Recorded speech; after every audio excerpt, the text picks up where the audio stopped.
მოგესალმებით ჩემო ძირფასებო. მიხარია რომ დღეს თქვენ კვლავ ჩემთან ერთად ხართ და გამონახეთ რამდენიმე წუთი დღევანდელი ვიდეოს სანახავად. და მინდა გითხრათ რომ გაგახაროთ რომ დღევანდელი ჩვენი ვიდეოს თემა იქნება თქვენთვის ყველასთვის საინტერესო და სასარგებლო რჩევები თუ როგორ ვუვლიმე სახლის პირობებში ყელის და დეკოლტეს ზონას. ვიცი რომ ბევრ თქვენგანს აინტერესებს ეს თემა და სწორედ ამიტომ გადავწყვიტე მე დღეს მოგიყვეთ იმ რამდენიმე პუნქტის შესახებ თუ როგორ ვუმკლავდები მე ამ ზონაში გაჩენილ ნაოჭებს და ზოგადად რა რჩევებია გასათვალისწინებელი. პირველ შეგახსენებთ რომ კანი დეკოლტის და ყელის მიდამოებში ძალიან განსხვავდება ჩვენი სახის კანის სტრუქტურისგან. აქ ყველაზე ადრე გვეტყობა ჩვენ ნაოჭები, რადგან კანი არის ძალიან თხელი და ეს ზონა ძალიან მალე კარგავს ელასტიურობას და უკვე 35 წლის შემდეგ შესამჩნევი ნაოჭები ჩნდება დეკოლტეზე და ყელზე განსაკუთრებით. აი აქ 1-2 ზოლი, რომელიც ჩნდება სისტემატიურად კისრის მოძრაობის დროს. რა შეიძლება გავაკეთოთ და როგორ გავუმკლავდეთ ჩვენ ამ პრობლემას? მოგიყვებით ამას ყოველგვარს ნაბიჯ.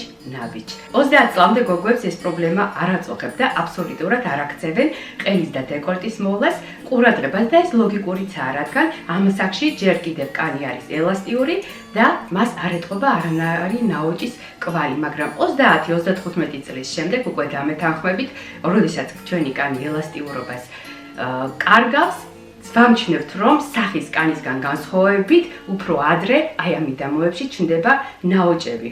ყელზე კი აი ეს რამდენიმე ხაზი, რომელიც ჩვენ გვიჩნდება, არის როგორც გითხარით, სისტემატიურად კისრის მოძრაობისგან გამომდინარე და დეკოლტეს ზონაზე გვიშრება კანი, როდესაც ჩვენ მას არ ვიტენიანებთ, როდესაც ჩვენ მას არ ვაქცევთ ყურადღებას და აქედან გამომდინარე სახისგან განსხვავებით ჩვენს ასაკს სწორედ ხელებთან ერთად ეს ზონა გაგვცემს. პირველი პუნქტი, რაზეც ჩვენ ყურადღება უნდა გავამახვილოთ, დეკოლტეს ზონა აუცილებლად განსაკუთრებით ზაფხულში უნდა დავიცვათ მზისგან დამცავი საცხის. უმრავლესობა ჩვენგანი ზაფხულში სახლიდან გასვლის წინ ვისმევთ მხოლოდ დამცავ საცხებს სახეზე და გვავიწყდება ეს ზონა, რაც არის ძალიან დიდი შეცდომა.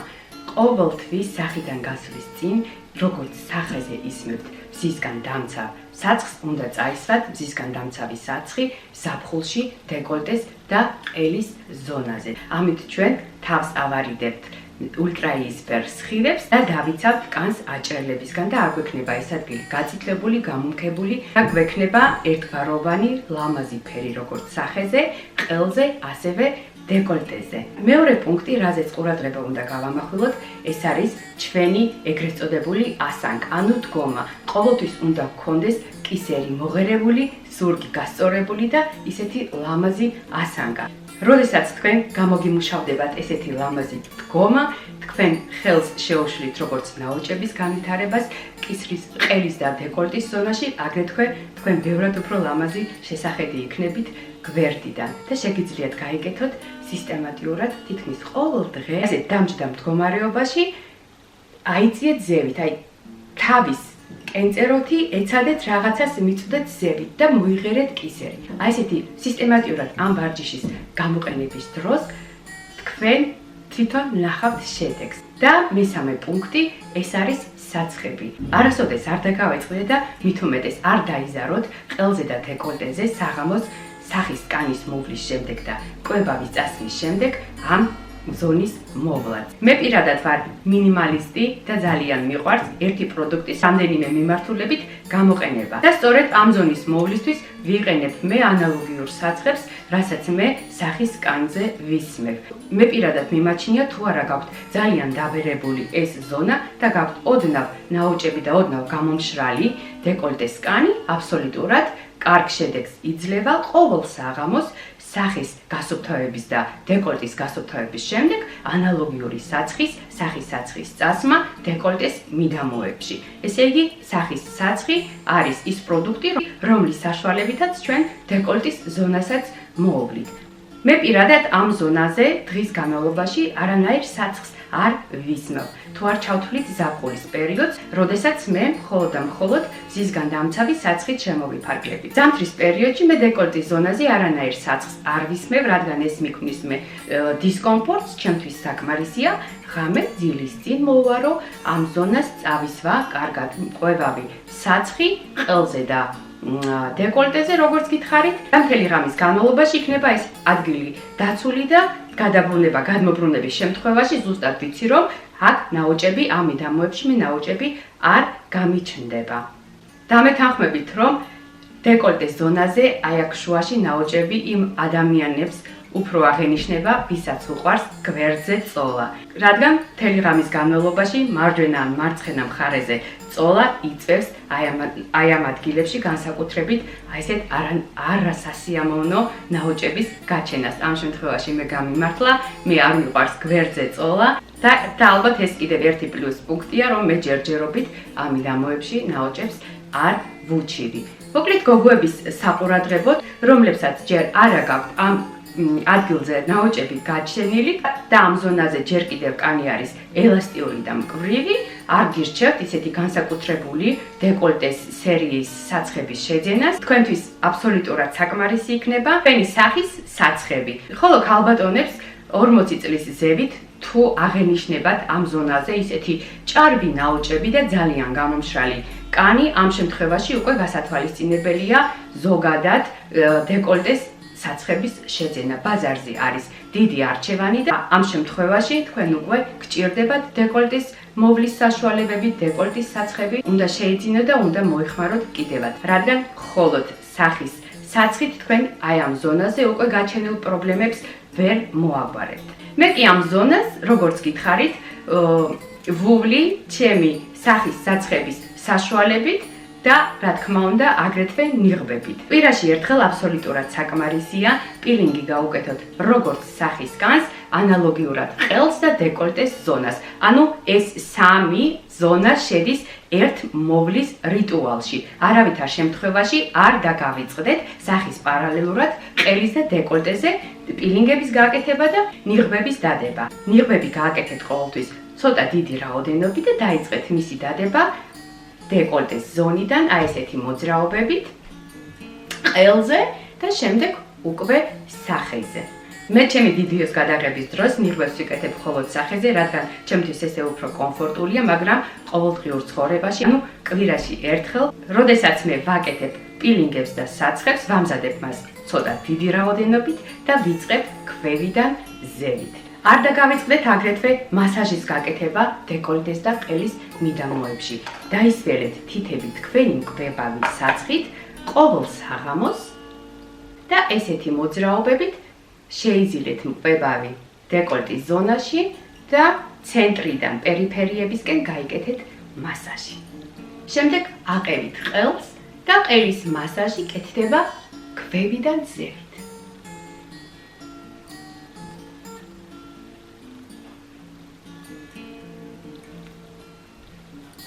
ანუ ვიწყებთ დეკოლტედან, ცენტრიდან პერიფერიებისკენ, კარგი მკვებავი საცხის საშუალებით, შემდეგ ყელზე, ქვევიდან ზევით და არ დაგავიწყდეთ მასაჟის გაკეთება უკან. უკანა მხარეს კი მასაჟს ვაკეთებთ ზევიდან ქვევით. ანუ წინ ვისმევთ საცხს და ვიკეთებთ მასაჟს ქვევიდან ზევით, ან კი ზევიდან ქვევით. და არ დაგავიწყდეთ ყურების უკან კანი.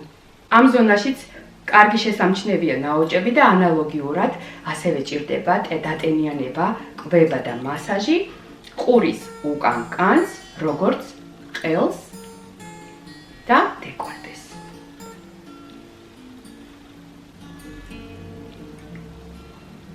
შემდეგ უკვე ადიხართ სახეზე და სახეზე საცხი ისმება აგრეთვე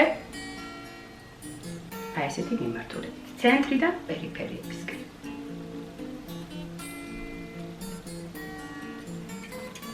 მაგრამ მე მაინც ერთს დავამატებდი, მხოლოდ საცხებით, ნიღბებით და პილინგებით ჩვენ ნაოჭებს ვერ გავუმკლავდებით, როგორც სახეზე, ასევე დეკოლტის ზონაში. აუცილებლად უნდა მივაქციოთ ყურადღება ჩვენს დგომას, ეგრეთ წოდებულ ასანგას, უნდა გამოვიმუშაოთ სწორი დგომა, ლამაზი სიარული, გამართული სიარული, აუცილებლად უნდა ვიაროთ ბევრი ფეხით და უნდა გვეძინოს ისეთ ბრტყელ ბალიშზე. არ უნდა გქონდეთ თავი მაღალზე დადებული, რო არ გამოიწვიოს თვალებმა შეშუპება, რო არ განვითარდეს ზედმეტი ნაოჭები ყელზე და დეკოლტეზე, ამიტომ ძალიან მნიშვნელოვანი ფაქტორია, თუ როგორ ბალიშზე გძინავთ თქვენ და ყოველთვის საღამოს დაიძინეთ და განიავებულ ოთახში, რომ კანმა ისუნთქოს და თქვენ ძილის ხარისხი გაგიუმჯობესდეს და ზოგადად იყოთ ტონუსი და შეინარჩუნოთ ჯანმრთელობა და მოარიდოთ თავი ნაოჭებს. ეს პატარა პუნქტები ძალიან დიდ როლს ასრულებს. ეხლა კი ვაკეთებ დასკვნას, თუ რა არის ეს რამდენიმე პუნქტი, რაც ჩვენ უნდა გავითვალისწინოთ ყელის და დეკოლტის მოვლის შემთხვევაში.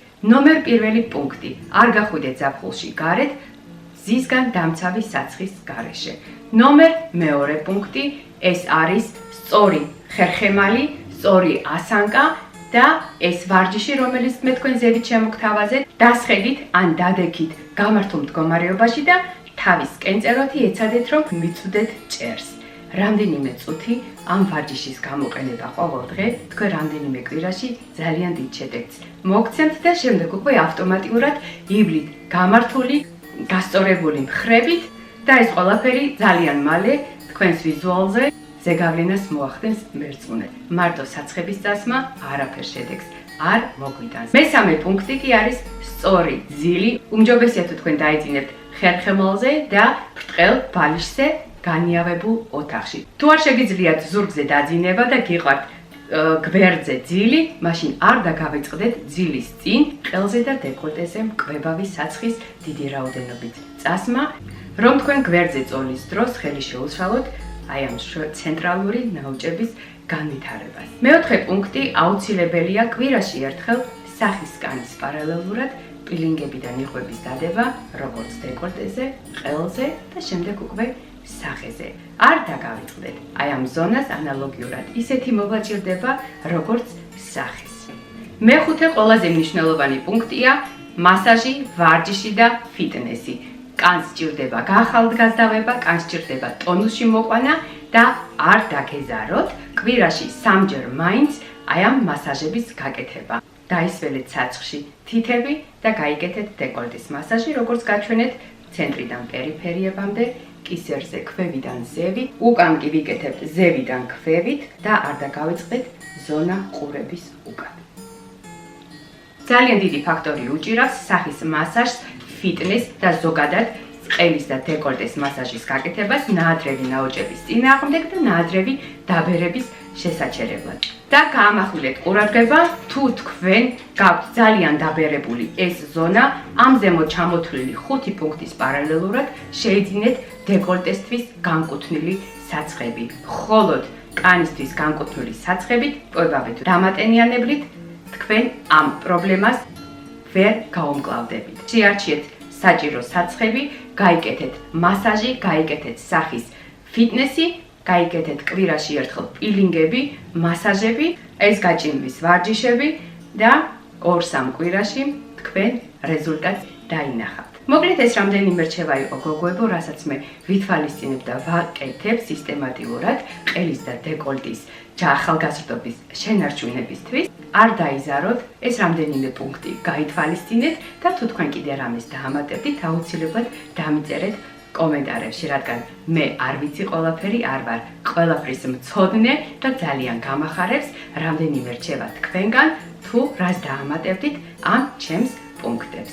ეხლა კი გემშვიდობებით, მოუარეთ თავს, მიხედეთ ჯანმრთელობა და გისურვებთ ყველას სილამაზეს, როგორც გარეგნულად, ასევე შინაგანად. მიყვარხართ და გემშვიდობებით მომავალ ჩართვამდე.